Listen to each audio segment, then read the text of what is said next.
The nuke that hit Melbourne a century ago must have had the wrong coordinates.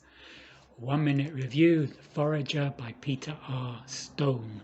This is the book I wanted to write in my late teens, a post-apocalyptic YA tale around a city and a repressive society. The book I wanted to write would have been called Non-Citizen. This is Forager.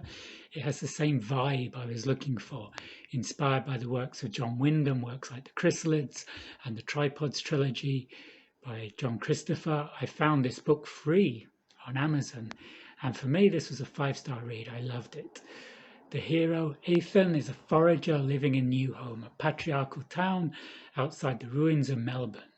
He goes into the city with his crew of foragers looking for useful material like copper and lead. Foraging is a dangerous job. In the city there are these creatures, these demented nomads called the Skell, who are clad in the armour made from bones of victims who roam about the city. This isn't going to be a 1 minute review. Early on in the book, Ethan's foraging party rescue a Japanese party from the Skell and take them back to New Home. The Japanese are from another town in Victoria called Hamachi, and Ethan finds himself strongly attracted to the 20-year-old Nanako, who is very different in both looks and attitudes to the young women of New Home. In this story, there's still some functioning technology. Electricity still works. The cars will run on solar power, and even things like MRI scanners work, but there's no global communications and there's no air travel. Ethan also has this unusual power. He has this ability to echolocate like a bat.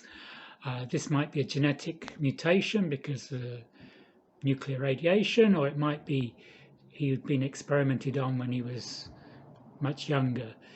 But he's been told to keep this power under wraps because if it's found out, they might decide to dissect him like a frog. The action is fast-paced. There are plenty of plot twists. The characters are engaging. Maybe some of the background characters are a little one-dimensional, but this is YA. I would also have liked to know a lot more about the Skell. There's mystery and romance thrown into the mix, and it's a thoroughly enjoyable read. It's the first book in the Forager trilogy, and I hope to read some more. As I said, my rating is 5 out of 5, and I had a lot to say about it, so it's not a 1 minute review.